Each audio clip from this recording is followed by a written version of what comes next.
Emergency alert. Severe threat level. I awoke to the sound of my phone making a tone I've never heard before, sort of a rapid-fire pinging. I turned it on to see what was going on, and there was an Amber Alert notification, except this one was different. I couldn't close it or even turn my phone off. The screen simply would not respond to being powered off. As I started reading it, I immediately knew something about this alert was deeply wrong. Alert reports of an anomalous signature on radar were reported. Advisory: stay indoors. Bring all house pets inside. Turn off all noise-making devices. Seek shelter in basements or rooms without windows or doors to the outside. Threat level is severe. Obey all instructions to prevent unnecessary loss of life or property. Now, obviously, this was pretty concerning. It's late in the season for any large storms, but it's not unheard of. And we've had tornadoes here before. I could hear rain on the windows and the sound of wind. So I grabbed my 3 cats and took us down into the basement with some food and a sleeping bag.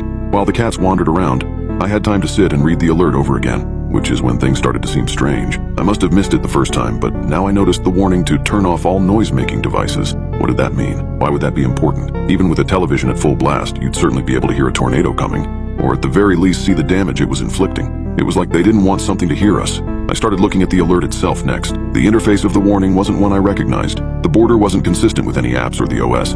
It had clearly been opened by a third-party app, but I wasn't sure which one or how it could have done so. I wondered if it was a virus. I had to work in a few hours, and I didn't want to stay awake for nothing. Leaving the cats downstairs, I went up and turned on the television in the living room. I wasn't really sure what to expect, but I couldn't help feel another jolt of fear when that same message popped up in a traditional emergency broadcast. That awful tone made my heart rate spike, so I turned it off and went back to the basement to wait it out.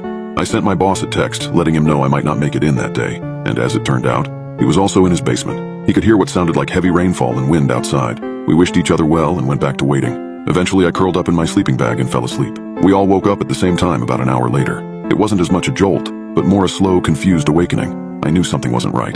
The cat's eyes were wide, their fur puffed up. My oldest cat had her eyes locked on the filthy little window at the far corner of the room. I was absolutely overcome by a palpable sense of dread, but my frantic glances around the room were fruitless. The cats began to hiss, all of them looking at that window now, but I couldn't see anything except darkness. I turned toward the stairs, and the change in direction allowed me to hear something below the growling and hissing. A very low hiss, not like static, but like the sound of blood flowing through your ears when it's quiet. It was incredibly unsettling to hear it coming from an outside source. It was such an intimate, familiar sound, and hearing it that way was wrong. Very, very wrong. And I could also hear, bizarrely, what sounded like calliope music. At this point, I was convinced I was losing my mind or having an incredibly lucid dream. But when one of the cats leaped from a box to fly across the room and under the stairs, I realized what it was. I ran to the box and tore it open. I dug through the contents until I felt cold metal. I lifted out the toy, which had been activated by my cat's weight, and scrabbled for the battery panel. Once the batteries were out and the music had stopped, I stood breathing heavily, holding the little bear in my hands, a music box my mom had given me as a kid. The bear, rosy-cheeked, smiled up at me, and I thought I would scream. The hissing noise was louder here, oppressive. It blocked out everything, even my breathing. I've heard the phrase paralyzed with fear before, and I detested it, thinking of it as a clumsy exaggeration. But now, I realized it wasn't. It was a very real feeling. The cats continued to growl and shriek, though here in the middle of the sound it was almost impossible to hear them. I had to turn around. I had to get away from the window, but I simply could not bring myself to move even a single inch. The bear grinned up at me, and I hope I never come that close to the abyss again. The feeling of your mind slipping into that endless chasm is something you don't forget. The bear was cold in my hands. The cat shrieked and howled, and the sound grew so loud I could feel it in my bones. The window rattled, pelted by rain and hail, and that endless hellish dark loomed closer and closer. A scream bubbled up and pushed against my teeth when I turned to look through the dirty glass. Instantly, everything stopped. The cats, the hissing, the rain and wind. The basement was silent. The cessation of every single sound in that room was almost enough to send me teetering off the edge. I shivered violently, suddenly freezing. Something was outside, looking in at me. It glowed dimly with a strange, completely alien light. Dirty orange, the color of a nuclear sunset.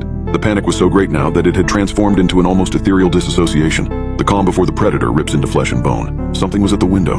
I looked at it with glassy eyes. I don't know what it was. Looking at it was painful in a way I can't describe. The sight of it, so completely foreign, made my brain feel as if it was being exploded violently outward, tearing at the seams. The only thing that comes close is an optical illusion, something that exists but cannot be. Whatever it was, it had no business here. It was a kind of cloud, a solidified mist, like smoke, but this smoke was very much alive and aware, and it was massive. I think it must have messed with some of my other senses, because I was very much cognizant of the fact that it was larger than my house, larger than many houses, and it had been drawn to the calliope music. It watched me, shape swirling and dissolving constantly in its body, but it had no defined shape. It flowed like water, slid down the window in rivulets that did not obey gravity, but instead searched for cracks in the glass. I was aware of time passing, a lot of time. What broke the spell was the sight of one of those drops discovering and worming its way through, a hairline crack in the window frame. Paralysis became flight. In what felt like an instant, I was pounding up the stairs, my mouth wrenched open in a silent howl. The cats swarmed up past me and were gone the moment the door was open. I slammed it shut and ran for the bathroom, where I bolted the door and promptly vomited into the toilet. I flushed the strange reddish-brown contents and curled on my side, wedged between the toilet and the tub, my face against the cool porcelain. I passed out. When I woke up, it was half a day later and my cats were furious at the lack of food. I've been in a daze since I woke up. The alert is gone, but it seems the phone lines are down. I have access to the internet, but it's not behaving correctly. I have access to some sites, but not others. I can't bring myself to leave the house. The sound is gone, as is whatever was creating it. But how can I be sure it won't come back? For now, I've silenced everything. The cats are calm and sleeping, but I'm keeping an eye on them for any warning signs. I'll just keep quiet for a while. It's probably best if you keep quiet too.